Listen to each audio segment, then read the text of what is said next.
Okay, we're live on Facebook as well. Waiting for the screen to come up. Hang on.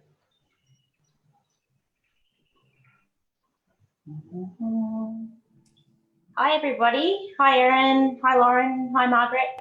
Hi, Tony Lee. So this should be live on Facebook now. Not seeing it yet. Hang on.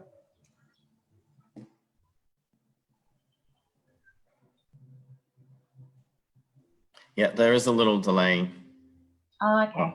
Well, not really little.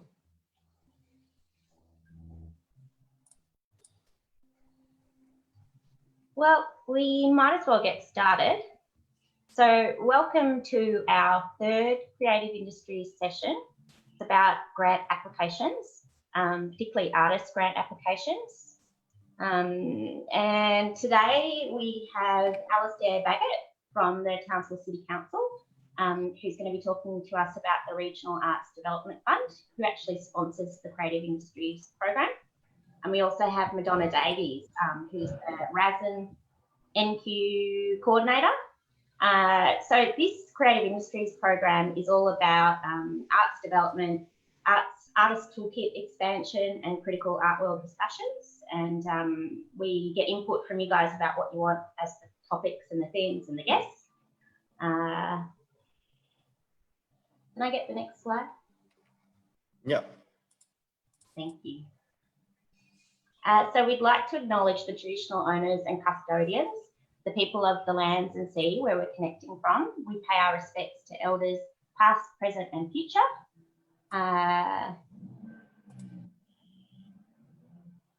So as I was saying, we've got Alistair and we've got Madonna today, and we've also got Alan Marlowe, who's the business manager of Umbrella Studios. And he's going to talk about auspicing, because Umbrella can support you in the grant application through auspicing. And at the end, we'll have a Q&A. You can type your questions in the little box down the bottom there, or I don't know where it will be on your screen, but the little Q&A box. And also, if you're on Facebook, we'll be monitoring that as well. So you can pop questions there as well.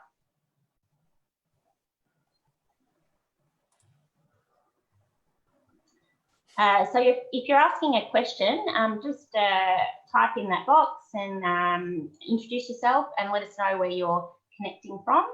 A little bit more information there about the setup of your device. I'm sure you're getting familiar with it now. Everyone's Zooming. We hope you enjoy the session, and it'll also be archived on our website, and it will be, as I said, it's being streamed live on Facebook right now. So I might hand over to Alistair. Thanks for joining us, and looking forward to hearing about the Regional Art Development Fund grant at the moment, and also about your tips for writing grants.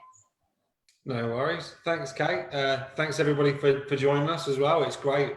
Yeah, it's becoming the new normal, this, but I think it's fantastic. So yeah, hopefully this will be informative. I'm going to talk a little bit about the RADF funding that's available at the moment. I kind of won't dwell too much on it because a lot of the information is in the guidelines that are available, and they're probably better for you to kind of go through and mull over and kind of have a look.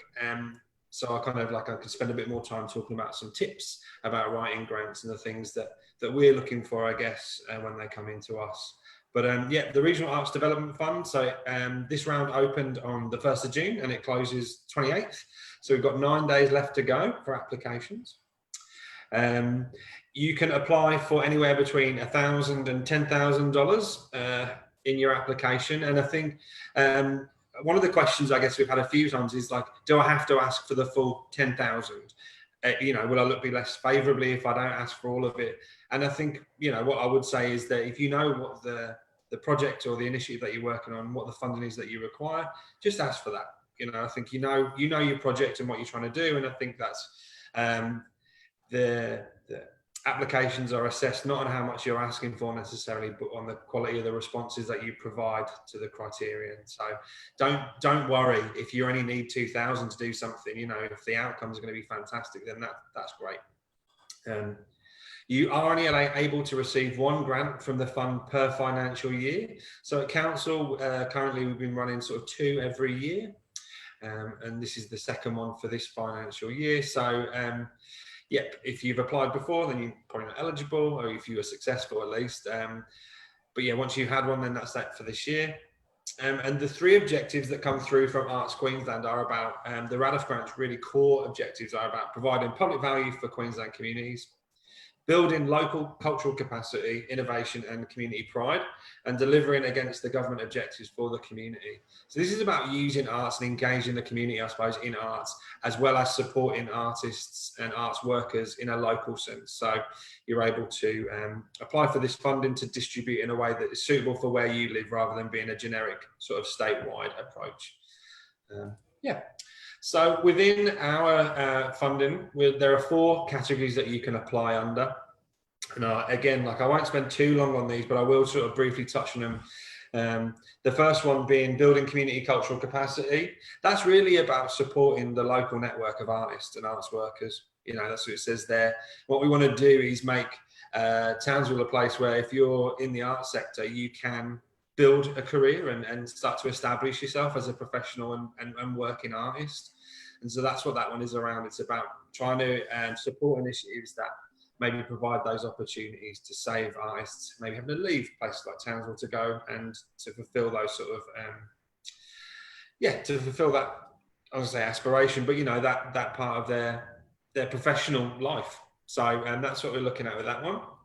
Concept development. I think this is one that in this round in particular, I'm expecting to see a few applications come in against, because obviously some of the uncertainties about restrictions and bringing communities together, they seem to be changing very regularly at the moment. So I think concept development is probably something we'll see a lot of. And this is about, giving you the opportunity to build your idea up and maybe supporting you to do that. And one of the things I guess to remember in that though is that with concept development initiatives, you also need to indicate that there is some sort of a potential for follow-on once the initiative has been, the concept has been developed. So, you know, whether that's some communication from a studio that's interested in potentially putting up, you know, your exhibition, or someone that's willing to put on your show that you've developed, that sort of stuff. It doesn't have to be guaranteed. I suppose you want to be showing that there is interest and intent around that. Collaborative projects. That's just, I guess, looking at how we can see the cross-section of the arts community coming together, and sort of anything that encourages that partnership and partnership working, and bringing maybe different opportunities to groups that maybe wouldn't normally come together, or trying to add value by having a number of different mediums incorporated into the project. And then the last one, community involvement, you know, and that is about encouraging and developing communities' experience and engagement with arts and culture.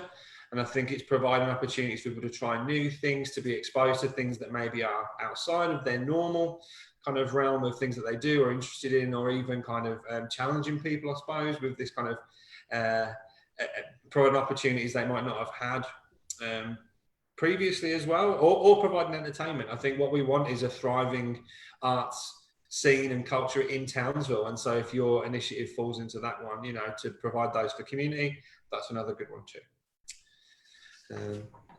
So the last one, when I talk about the funding in particular, is just some of the eligible components and things. I guess that's one of the questions we get a lot in the grants is, what can I use the money for? What's eligible? What isn't?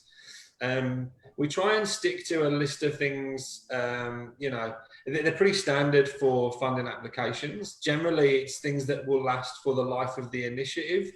So rather than you might need, I don't know, a new computer, that probably isn't an eligible item, because I guess that's going to last beyond the life of the initiative.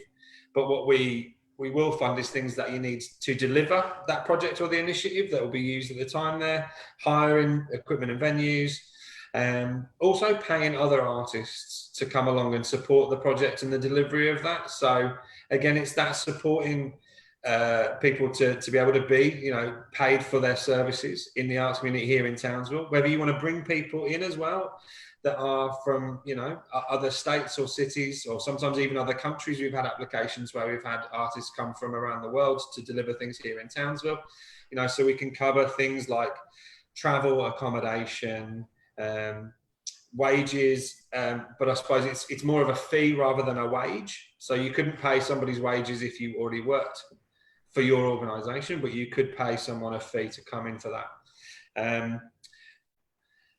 And yeah, I guess it's around those. Yeah, generally all this information is in the guidelines, and there is also a list of ineligible items, but I guess I'm a positive strengths-based person, so I'd rather talk about what you can buy than what you can't. But yeah, the guidelines are available on the council website, and they are really thorough. They should be kind of give you a real clear indication of what we're looking for, and what's eligible. But if you have questions, you know, we're always available to talk those through as well. So I guess moving on to the grant writing tips and the things that I would recommend, just to kind of give a bit of context, my background is in not-for-profit and working for charities, and I've probably written more grant applications than I've assessed at this point in my career. So hopefully these come from, I guess, my personal experience as well as what the sort of things we've seen in my role here at council. So the first one, it seems really obvious, but I think it's good to remind us that reading the guidelines really thoroughly before you make a decision on whether you're going to apply and whether the concept or project that you have is applicable. You know, sometimes there can be some guidelines are longer than others, but I think it's really important to try and get a good grasp of it, to try and, you know, read it and probably read it again, highlight the areas that you think are appropriate or that you have questions around. So then if you want to make an inquiry into the grants team, you know, you've got an idea of the things that you're unclear about. The other one, I think, is like having a good idea about your project and the aims and the outcomes. So like, why your project? Why is it important? What's the benefit to you as an artist, to the community, the arts community, or like the community in general? You know, I think it's about kind of what's the value for the community going to be in this situation, you know, and really knowing what it is that you want to achieve. I think that's it, you know, so the clearer your idea, the better the application generally. Again, that's why I opened with kind of the core priorities of the fund, because I think you need to ensure that your project or initiative aligns with those priorities and the values and the purpose of the funding. You know, applications can take a long time and a lot of energy to pull together and do really well. And I suppose, you know, it's one thing having a good idea, but if it doesn't fit within this particular funding, it's a lot of time and energy for possibly not a lot of reward. And, you know, and there are other funds out there. I know Madonna's going to talk about one, but, you know, there's lots of places where you can look for funding, and there's some great kind of like funding finder sort of generators that you can use to sort of put in a few keywords, and it'll push out all the things, the funding that's available. So, you know, just because this one's available now, it might not be the right one. So I suppose that one for yourself, when you're writing the application, it means that you're not kind of putting a lot of energy into something that may not come to fruition. The understanding the assessment and criteria process as well, I think, know what the assessors are looking for, so you can then align your answers to the questions against the criteria that the assessors are going to be looking for. And again, that's on the website. We're really clear with RADF that you can see there's a guideline to assessment on there. So it allows you to sort of see what will the assessors be looking for when they read your application, and how can you sort of tailor your answers to meet that and to tell them the things that they're looking for. Show how you're going to achieve your aims. So what's your project plan? So it's nice to know what you're going to do at the end, what it is you're aiming to do, but you know, you also need to be clear about the steps you're going to take to get there, because actually that shows that, you know, I guess this is an investment from Arts Queensland and from council in your project, and you want to be able to see that there are clear steps and known ways in which you'll be able to kind of achieve what it is that you've set out to do. Move on to the last one there. I think one of the things that we see, I guess, that people can sometimes miss is measuring how your project will be successful. How will you know that you achieved what you set out to do? What measures are you going to provide as evidence? Because if your application is successful, the last bit of the puzzle is acquitting that funding. So you're going to have to provide the evidence that you used the money for what you said you were going to do, and it achieved what it was setting out to do, you know. and we all know that projects and initiatives don't always go to plan. So it's not about kind of, oh, it didn't go as I'd hoped. And so, you know, the acquittal just tells us, like, why didn't it do the things that you thought it was going to do? You know, what were you aiming for? But going back to the application tells us what you were aiming for and how you were going to measure whether it was successful or not. And I think that's really key when you put in a good application together, is that we want to be able to see that your evidence that the investment resulted in what you said it was going to do. This one in particular, the RADF funding, is how does Townsville or the Townsville community benefit?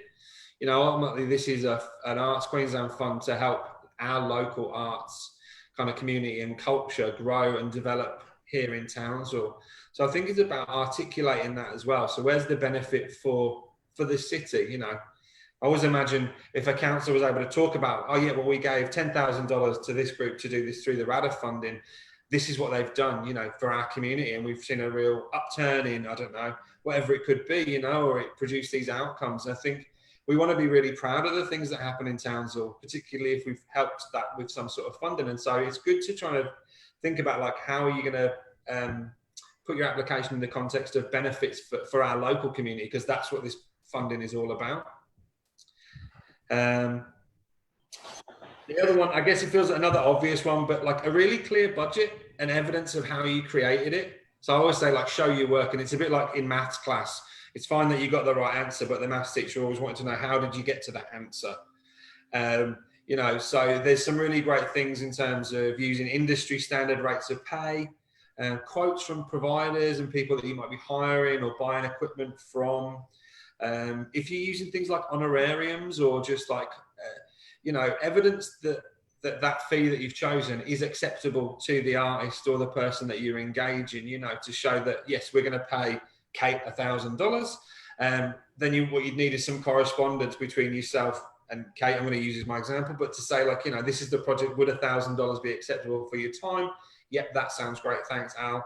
And then you just upload that as a bit of evidence to show that your budget makes sense and you aren't just plucking numbers out of the air. You know, also use specific numbers. You know, it always helps them to show, if it's $996 and it's easy to round it to 1,000, but sometimes you can kind of, I think, putting the numbers in that you've been quoted or, you know, are really helpful to show that it's a really clear, transparent budget, I suppose.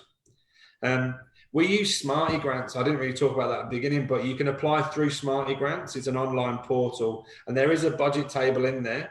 It's not always the best budget table. It doesn't always allow you to put in everything that you want to do. So you can always upload something additional as well. You know, if you've got an Excel spreadsheet with your full budget, pop that in there. It's great just to show additional evidence. And then my last point, I always say, like, make your application idiot proof, because I'm the idiot that's got to read it first, and then we've got to send it to some other people to assess it. And we don't know what you know. You know, be really clear. Tell us everything about the project, where it started, how you're going to deliver it, and how you want it to end.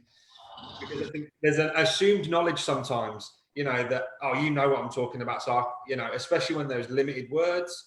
But I always think, you know, if you have to remember that we're looking at this with fresh eyes, having no idea of how you got to where you are. And so I think making sure that it's really clear, and that's my test, is it idiot proof? Could you give it to someone with no knowledge? Because that's what's going to happen in the first instance, sorry. You know, and will they understand what it is that you're trying to achieve and making it, you know. And then the last bit, ask questions. This is a community fund. It's locally operated and we are available to support. You know, I understand that grant writing may not be your natural comfort zone or something you're particularly familiar with. That's why we're here to help. If you have questions about the categories, the priorities, the budget, what should and shouldn't go in, please get in touch with us. You know, we're really keen to help, because the more we can help you before you hit submit, the better the application is that we can then assess and check. You know, so I'd rather have all the questions before and to make sure that you're able to submit the best application that you can. And that's what we're here to do, that, you know, and so I completely open up. You can email us on this, the one there, or if you call through to the main office, the switchboard at council, they'll direct you through to a grants officer. And that's it. That's everything I've got really, I suppose, for RADF. But I don't know if we're, yeah. Oh, brilliant. Thank you so much, Alistair. I really like the idiot proofing. I always try to imagine when I'm writing a grant, you know, will my grandma understand it? You know, wartime grandma, will she get it? Does she know what I'm talking about? Because she's not going to know all the art world references. So, yeah. Yeah. I feel okay saying that because I'm the idiot that reads it first, so I can sort of name it. All right, well, thank you. We'll hand over to Madonna now, and she's going to talk about the New Start grant, which has got a quick turnaround. So you've got to get your applications in on Monday, and also some further grant writing tips. I'll hand over to you, Madonna. Yep. Hi, everyone. Thanks for joining us today. So I'm going to start it just for people who don't know about the Regional Arts Service Network. It's an initiative through the Queensland Government, and I mean, you can read the stuff on the screen, but I'd like to say that the RASN, the Regional Arts Service Network, has been probably about 20 years in the making. And finally, our wonderful state government listened to the people of the regions. And there are 8 of us now scattered throughout regional Queensland. And our job is to network, to create, to connect, to provide capacity building opportunities, collaborations, work with local council, lobby state governments for the regions. And part of this START funding that I'm going to talk about has been one of the outcomes through the RASN connections and networks. So we'll go straight into it. So these are all of our providers. So with the START funding, the Regional Arts Service Network throughout Queensland has been allocated a certain percentage of the $500,000 to each one of the regions. And there's a list of the service providers that are going to be managing those monies. And there'll also be Metro Arts in Brisbane and Q Music, which will be managing all of the music applications. The Queensland Music Festival, you'll see next to North Queensland. They're actually in charge of the North Queensland office, and they're also the state coordination office as well for everybody. And it's great having them in Brisbane because it keeps us connected. We've got this Brisbane-centric point that keeps us connected with what's happening down south and in our state capital. And they're also very amazing at lobbying the state government on our behalf as well. So the START grant program, as I said, it was $500,000. We've been allocated 30,000 of that. So potentially and a percentage of that goes towards admin. So there's potentially 9 applications available for $3,000. And once again, that doesn't cover music, but it is specifically for people who lost work during COVID, couldn't get JobKeeper and can't get JobSeeker. So you've basically lost your entire income. And I know of artists who have had to draw on their superannuation and are now living off that. And there's certain reasons that they weren't able to apply. And if you're watching this, there's things like you didn't have an ABN, you weren't permanently working, you weren't full-time, you're on an apprenticeship or a traineeship. There's lots of different reasons why people weren't eligible for it. And that's what this $3,000 of support is for. And it is a very quick turnaround. It closes on Monday at 11:59 p.m. But I am here, and I'm here for you. If you want to know about it or you get to a certain point and it doesn't make sense, please contact me, because it is my job to make sure that this money gets spent for you. So we go to the next screen, please, Kate. So this is just the map of all the different regions. So you can see there's Townsville, North Queensland, LGA. And when you go to our RASN website, when you find this, all that information will be there. And as you can see, it's a lot of space, right? So you look at how big regional Queensland is, and you know, $500,000 don't go a long way. So that's why this is going to be quite competitive. Let's go to the next one. So here's all your guidelines. And once again, like Alistair said, go, and it's the best tip ever. Read the guidelines first, always just read them understand the program that you're applying to, and read it 4 or 5 times. Like, just keep reading it. You need, so that when you're writing your application, you actually got that in your head. And as you can see, there's all the delivery areas in there. Has all the contact information as well. We'll go to the next one. And so I'm going to use this start application and apply it to my writing grants tips. So when you go to the website and you start your grant application, it's a very, very simple document. It's designed to be able to be applied for really, really quickly. So once again, have a look at those guidelines, have a look at the facts. Call me, let's talk it through. We've got a really short window to get these in. Go look at your outcome reports. Talk to me about the outcome reporting, and we can talk about aligning your application with what you need to apply or supply for your outcomes. And that's really important. Like Alistair said, you don't want to get to the end and find out you don't have the data that you need. I mean, sometimes you've got to have feedback, you've got to have numbers, you've got to have variations to your funding. Why did that quote change? Then there's a whole bunch of stuff. Fashion your application around those requirements and everything that you do while you're doing your project. So if you're going for a start grant, make sure that when you do your outcome, you have that documented. The more documentation, the better, I say, because it's better to have it and not need it than need it and not have it. Simple thing, when you go to this application form, it doesn't allow you to save. You actually have to submit once you finish. So cut and paste the questions onto a Word document. And I say this about any application actually.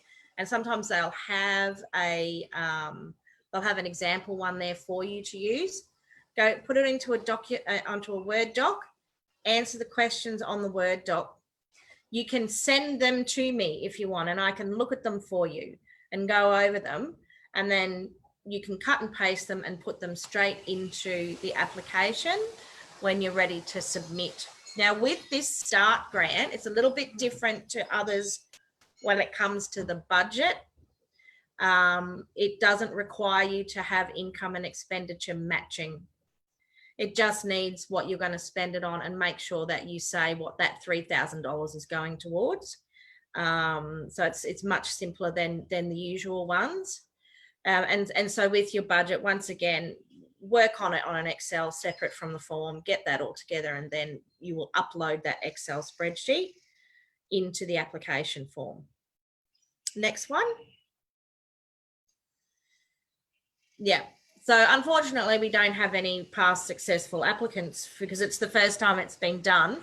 But in general, if you're applying for funding, check out the past successful applicants, and they're usually at the bottom of the page, or there's a thing on the side.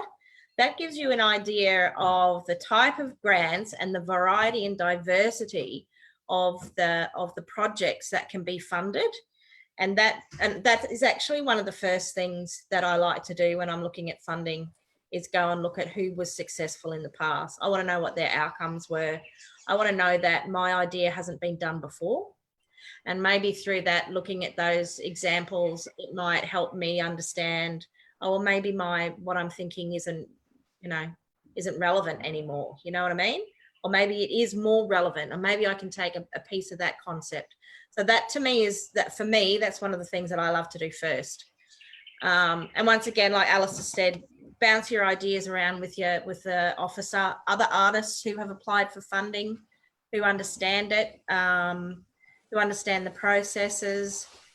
It's really important, and it's really important that you talk these things through, that you talk your ideas through. We know what we like. We have all this stuff in our heads, but we need to get it out and get it into order.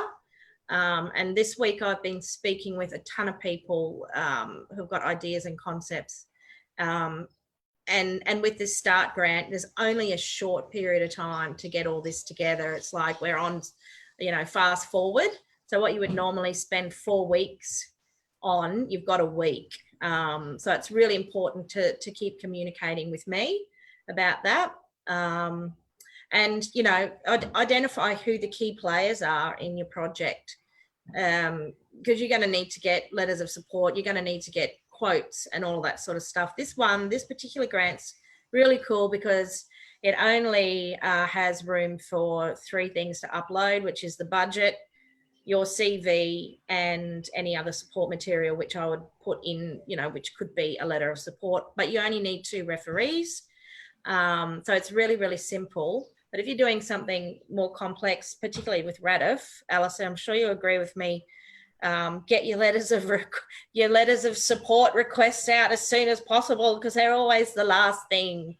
You have your application written and you're waiting for that last letter and you're chasing them. I've written it for you 3 weeks ago, where is it? And I've actually been in situations where I have not been able to put in an application because I didn't get the letter of support.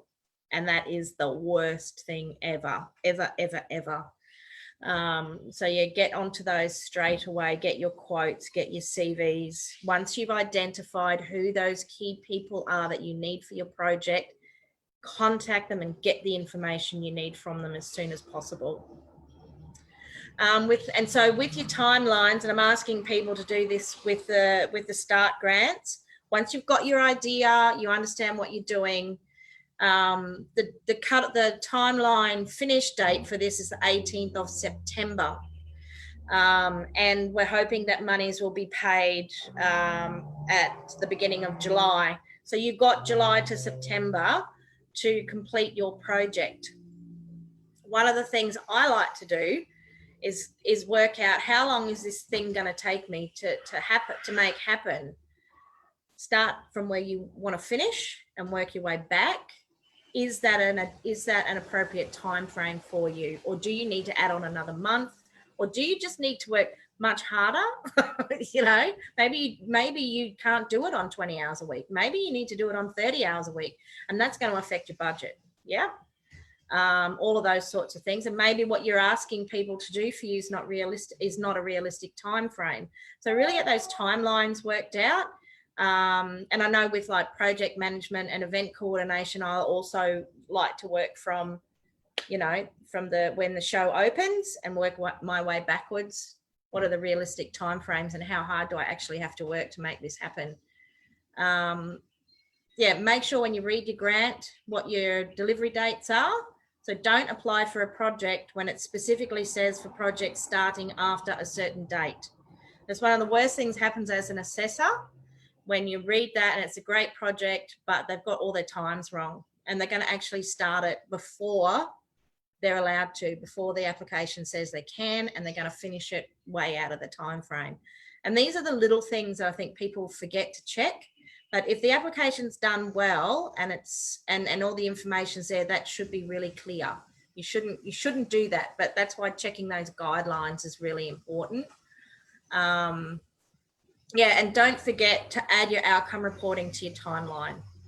So you've got to fit that in. So it'll tell you that your outcome report is due 2 weeks after or 6 weeks after or whatever.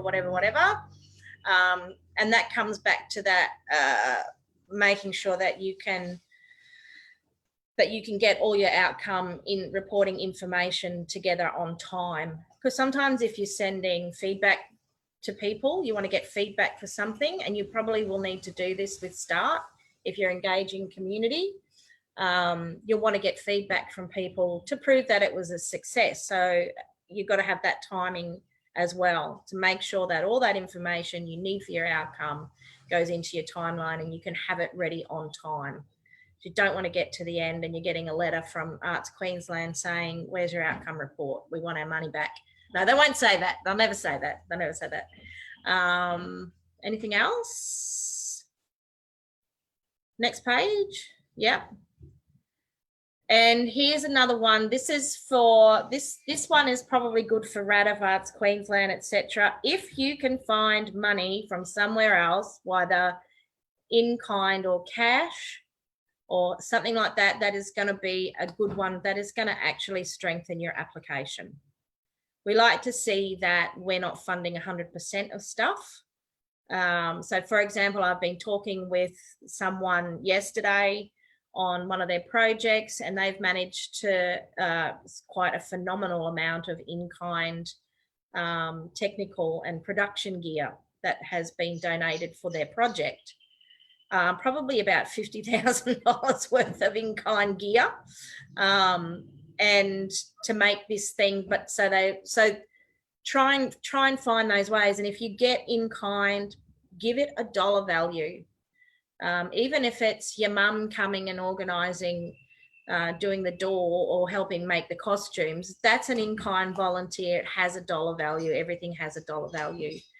And yourself. So if you're providing, if you want $3,000, but you're actually also going to be doing another 40 hours worth of in-kind work, give that a dollar value. Yep. So you want $3,000 cash, but you're also putting in $2,500 worth of in-kind. Yep. So when you do your budget, and this is why I want people to talk to me, when you do your budget, that needs to be in your budget. Go back to your funding officer before you submit your application. Double check everything, make sure everything's okay, because that's what they're there for. Makes our job easier as well, because we're familiar with, and in any grant that I've ever gone for, I'll always ring up Australia Council, Arts Queensland, state government, whoever, multicultural affairs, ring them up and talk to them about the project. Make yourself familiar with those people. It's actually their job to help you. And also if they're helping you through the process, when you do finally get to that point where you have to submit and you go back to them and double check everything, it's going to make their job easier because they've been on the journey with you.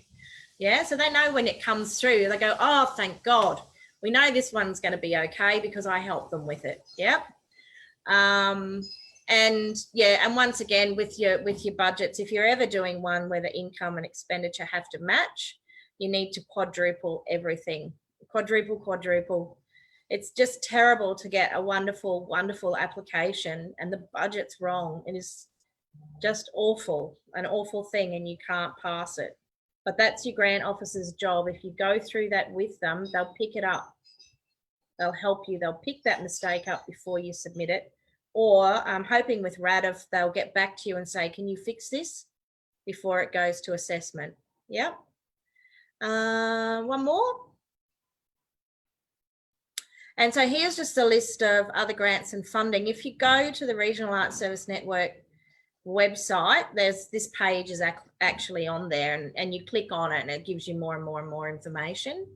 And if you can, there's also the Grants Hub, which is it's a subscription. I think it's $12.99, and they send you all the latest grants that are coming up, and they're statewide, but you can actually drill down just to Queensland. You can drill down to business or not-for-profit or sport or arts, and I recommend subscribing to that, or trying to find someone who does have that. If you go to the NQ RASN Facebook page, when things come up, I'll usually post them. So if you become a friend of NQ RASN on Facebook, whenever there's a grant or something coming up, I'll post it onto that Facebook page, so you'll get it. And yeah, but we usually have stuff on the overall statewide website as well. And I think that's me done, and there I am. La-la! Yep. Thanks, Madonna. Contact me, please. Maybe one more we could add to, like, contacting the funding body to get help on the application and advice. The other thing I would do is, if you're unsuccessful, let's hope you're not, but go back to them and get some feedback. You know, don't feel down about it. You've done, done the work. Find out what the missing piece of the puzzle is. Yeah, definitely. All right. Well, let's hand over to Alan. Hi. So most of you that are probably on here probably know me. I'm the business manager at Umbrella Studio, and I just wanted to talk about what we do here for our members with auspicing and why you might be interested in that or why you might need that. So there's a few benefits for all parties involved. Benefits for yourself as the grant recipient or the applicant is that we help to check over the application. So when Madonna says like you need to quadruple check it, we can be one of your 4 that's looking over that for you. Specifically, myself, I often look over the budget for any errors or also ineligible expenses, because that's often an area where people get caught out.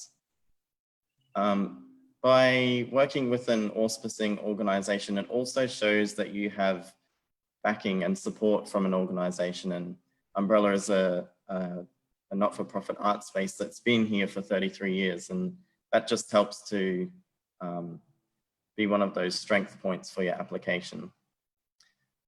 Depending on the project specifics, you might also be covered by our public liability insurance. So that is important to some grant funding bodies. You need to be able to give them a certificate of currency. So Umbrella, we already have ours, and if you're doing a project with us, that's something that we can provide for your project. If you could also choose to, some places do small project insurance and you might be able to get it that way, but it is just a convenience thing through us. Another thing that we help to do is we help to track your expenses along the way of the project. So often when we're halfway through a project, an artist wants to know like, oh, how much is left in the fund? This hasn't happened, but I know we've got some amount left that we might be able to bring in another artist on the project. So we can let you know how much you have left and what expenses you should be expecting to come up next. And then at the end of the project, we also provide a financial report that helps with your acquittal.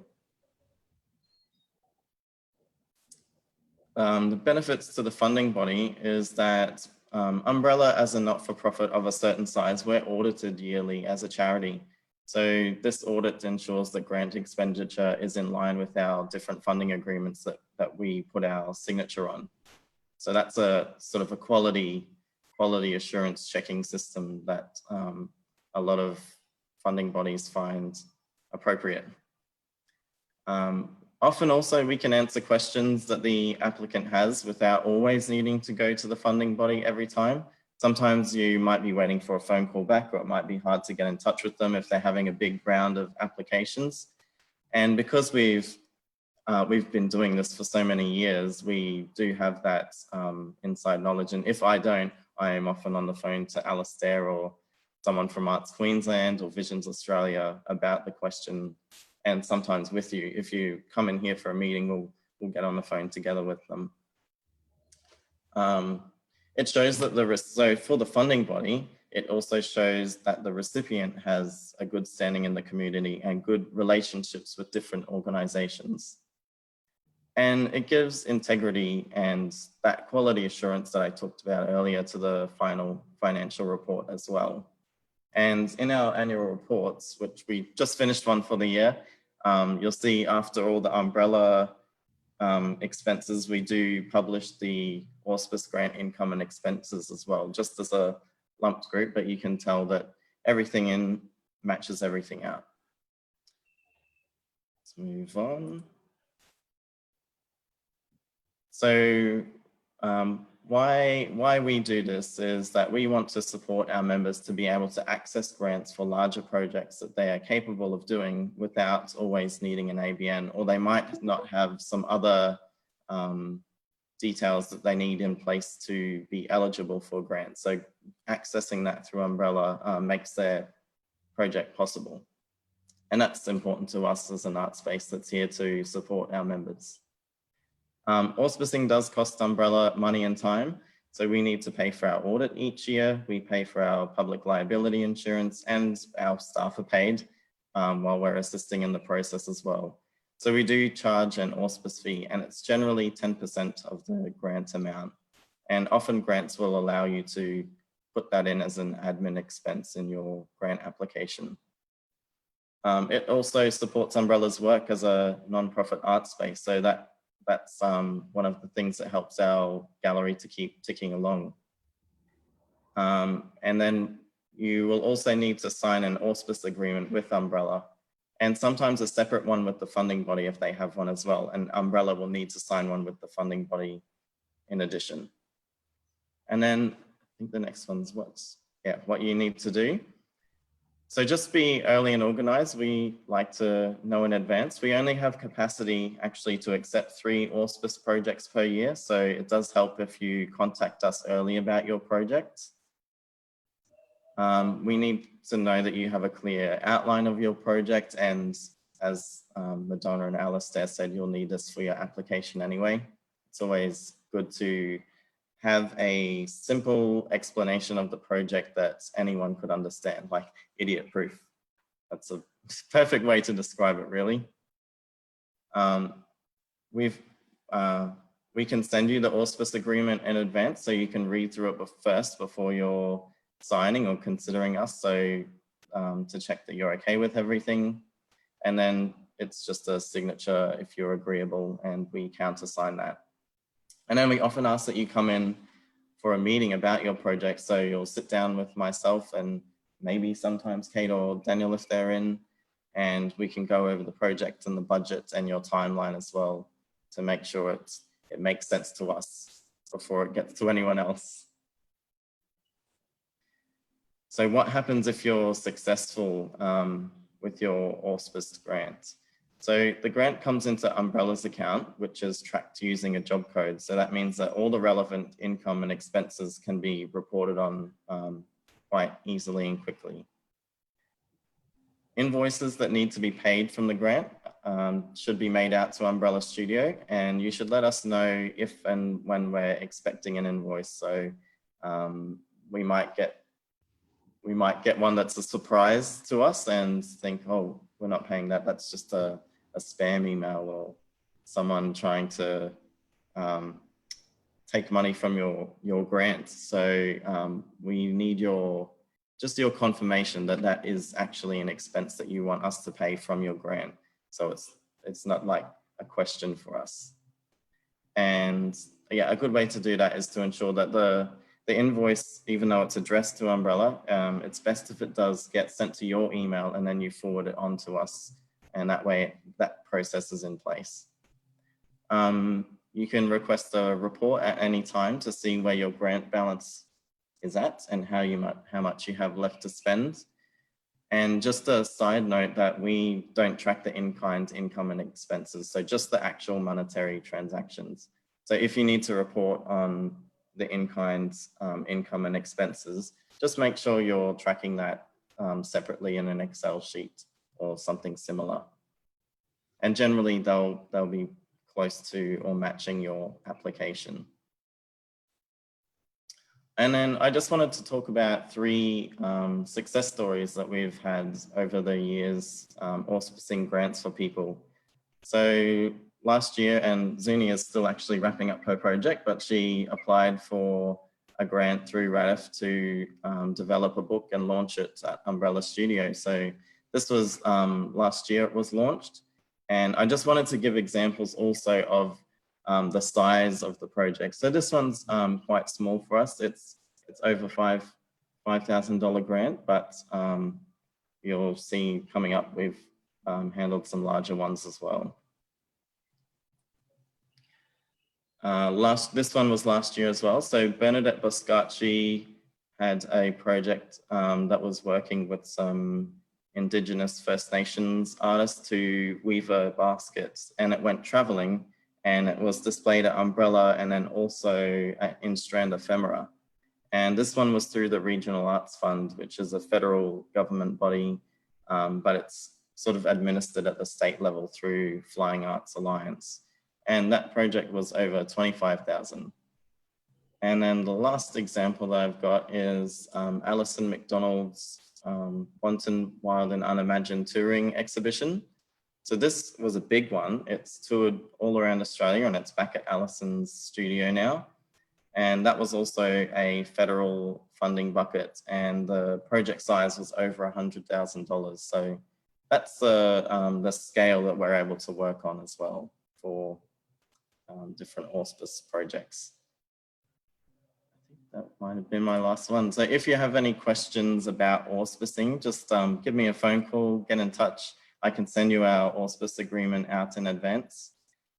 And yeah, we'll see how we can work together. Thanks, Alan. Yeah, so please do get in contact with us if you would like us to auspice a grant this year. We're just coming up, well, we're going to start our Q&A session now. If you want to put a question in the Q&A box down the bottom there about grant writing. Oh, here we go. Can your RADF project fit into more than one funding category? Yeah, is the short answer. So you can fit it across a couple, and I think even in the application form you're able to select the different ones. So it could be that it sits across all four, but you can also, yeah, I'm pretty sure you can identify which one of the four you're picking, and it can be multiples. So yeah, that should be fine. Do we have any other questions?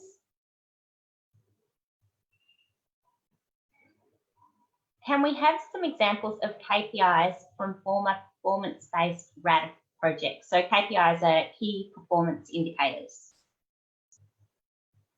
Do you have any up your sleeve, Alistair? It's difficult for some specifics, but I suppose, some of the things that you're looking for, depending on where you pitched your project, might be the number of people that have attended the performance. You can often do things like not necessarily satisfaction surveys, but feedback from people about the performance. Not only did they enjoy it, and but is it the first time they've been to something like that? Is it something that they'd likely access again? Would they like more information about future similar performances, and get a sense of things that you can do via social media post event, and interacting with your audience is really useful. I think some of the things that you want to demonstrate has been the impact, not only for maybe you as the performer, but also on the community in terms of what was their reaction and response to it. Has it triggered something that they maybe would then seek out a similar thing in the future that they may not have done before? Has it provided them with an opportunity, I don't know, if it was a school teacher, maybe to then take on and use something they saw in the performance with students when they get back to school? There's lots of different ways that you can demonstrate the impact of what you're doing, and I suppose it's up to you as the applicant to try and set some of those things out that you think are helpful to demonstrate the value and the impact that you've had, but also that are achievable. I think Madonna mentioned that. I think it's always about setting yourself up with something that you can do. So yeah, sorry, not anything specifically, but I think that's generally what we'd be looking for as KPIs in this sort of space.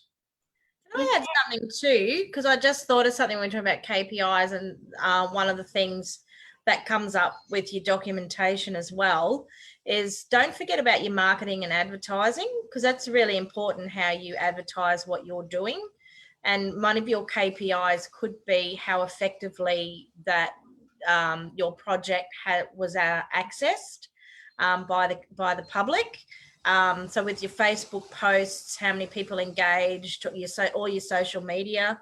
So don't forget your social media and your print media and your radio media as a possible KPI. And also have that. They usually ask you in RADF about your marketing and advertising, how you're going to promote. Yeah, because that's a really important one. Yeah, and if you've got a project, like a visual arts project, and you're working as an individual, but you're a member of Umbrella, maybe Umbrella would help you with your promotion through their Facebook pages. And so, I don't know, I'm just putting you on the spot now. Maybe find a larger partner organisation that might be able to help you with the promotion of it. Yeah, you're right. I mean, Umbrella, if you had worked with us or you're a member, we probably would be open to sharing on our social media platforms, and that might be part of your in-kind budget that Umbrella is supporting you in the marketing and communication. Another question, for the START grant, what are some good examples for outcome measurements if you are in the CREATE project? Oh, that's a tongue twister. I'm trying to figure out all the parts of that. Did you see the question there, Madonna? Oh, your mic's not on. Turn your mic on. Working in the background. Okay, so there's a few, there could be a few. Well, what are your outcomes? Are you getting to a point where you're going to be, so you're in a creative process? So some of your outcomes could, and it's a really good outcome, which is, did you stick to your timelines? You know, one of the outcomes when you're in the creative process, and this is in theatre and music and visual arts and design and all that sort of thing, there's not necessarily a public outcome because you're in a creative process, but have you achieved your own milestones? Did you, and one of the other things is get feedback from people. Do you have someone who can mentor you through your creative process? And one of your outcomes could also be, because when you're creating something, you're creating it to have a public outcome. Within that creative process, have you ascertained, and this would be part of your description of what you're doing, how you're going to achieve the next step? So as you're creating something, where is it going to end up? Is it going to be in a gallery? Is it going to be outdoors? Is it going to be hanging, you know, under a tree somewhere? Where is this thing going to find itself at the end of all of this? And are you prepared for the next stage, which is possibly presentation, to make that happen? So when you're in that creative process, go back to your timelines, go back to the things you're trying to deliver within your timeline. And if you've achieved that, then that is one of the measurements of your for your outcome. Document it, have photographs of you creating. Do some things like this with Facebook. Have a little online live. Here's me making my whatever. Here's me writing. Here's me having a play reading. Here's me writing a new song. I've started writing one. What do you think of it? So have that. We now have this online process, and that's going to start coming up more and more and more in your outcomes and in your deliverables. So use those things as well. How many people did I attract within my own creative process? Sharing my creative process with someone. Yep. But contact me further if you need more. So we've got a question about the word limit of the RADF application. I'm just going to find the link for the grant information and put it in the chat session, but Alistair might want to answer this question as well. Yeah, I can't remember it off the top of my head. Generally, when you come into the application form, there'll be the mandatory questions that we got to answer, and there's usually there'll be a hint at the bottom that will let you know. I think it's from the top of my head, I think it's about 300 words per response. But yeah, I get confused between our normal grants program and the RADF when it pops up. So yeah, it will be in the application form itself for you to reference. But if you want to check that beforehand, you can give us a call. And like before you start an application, I'm happy to like go and I'll find it out as soon as I leave this meeting. I'll make sure I know it. So just let us know. Cool. Another one I found recently with Arts Queensland grants, they give a character limit, and sometimes it's character limit including spaces and sometimes not including spaces. So if you're working in your Word document, just drop it into their form and see how many characters you're getting, because it'll say. But yeah, just double check that, and of course contact whoever the funding body is to check it. But it's so hard when you've got 100 words to describe the project and you're down to cutting out 5 words, but if you lose those 5 words, does it still make sense? It's really challenging. Yeah, did we have any more questions? Sorry, Kate, I was going to add, the other thing that you can do is that there's optional uploads. So if you feel like there's something that isn't able to be conveyed in 300 words about your project, or something that you feel is valuable for the assessors to be aware of, you can add it as an optional upload. I mean, try not to make it sort of war and peace, because assessors will be having a lot of things to read potentially in each round. But I think if you feel like it adds value to your project description or a particular area, I think that's also an option to put something, an upload, particularly in RADF anyway, that you can add those sorts of documents to support the answers that you're given as well. So, another question, key information that should be in the letters of recommendation or support. I wonder if there's some, you'll probably find some samples online of letters of support, but yeah, Madonna, sorry. I'm just saying this, so don't get them mixed up with confirmation of artists and letters of recommendation, because sometimes they can be both. You'd only ask someone to support the project if they know who you are, they know your work, they understand the project that you're doing.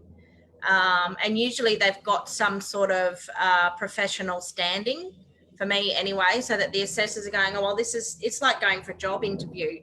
Who's your referee? And that if they were to ring that person, because a lot of the times people don't ask for letters now, they just want phone numbers and emails. If someone was to ring that person and say, this is such and such, we've got an application and it's from whoever, why have they given us your name? Why have they, what do you think about the project? So make sure whoever you get to be your recommendation or support person in that letter writes in such a way that they're communicating to the assessors that they know what your project is. And that's when we talk about that thing of communicating ideas and talking to people all the time. It's really important that that person is writing on behalf of you, understands your project, thinks it's awesome, also says a little bit about who they are, so that the assessors understand why you've got that person, why you've chosen that person.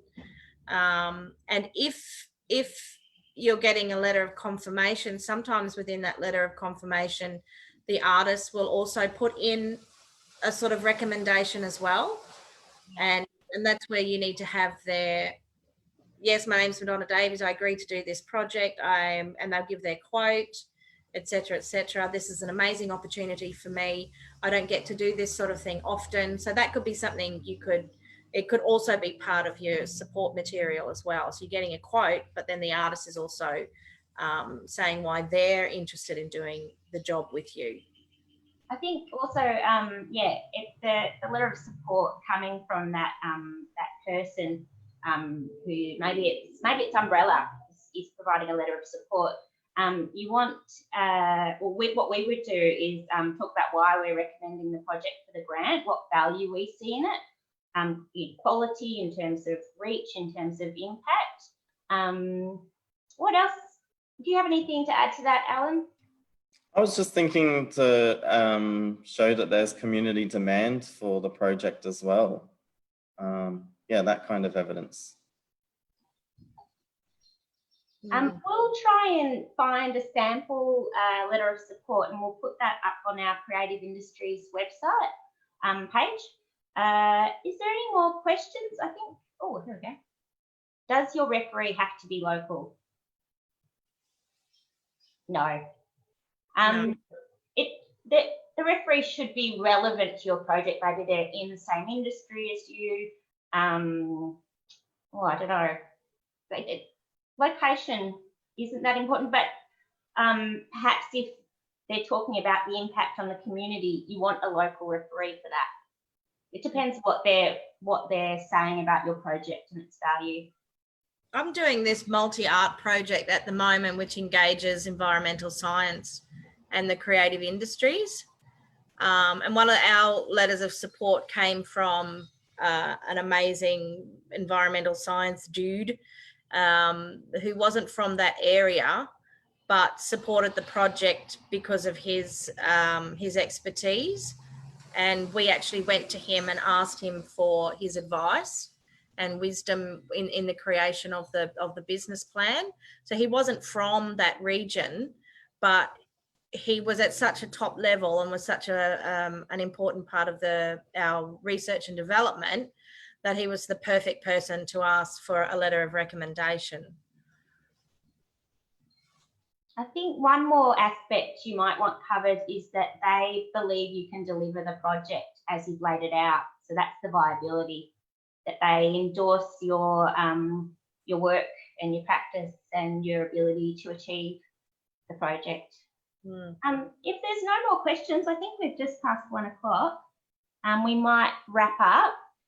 We haven't decided what our next session will be about. So if you have any ideas, topics, themes that you want covered, just email us.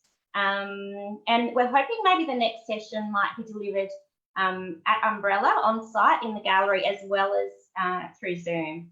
We're looking forward to seeing people in real life again. All right, well, thank you so much. Thank you to Alan, Alistair and Madonna. It was a really great session, and thank you guys for joining us. Great questions. Yeah, we'll see you next time. Call me. Thanks, everyone. Get in contact. All right, bye. That was cool. Yeah. We haven't had that, that was a really successful Q&A for us. That's the first time we've had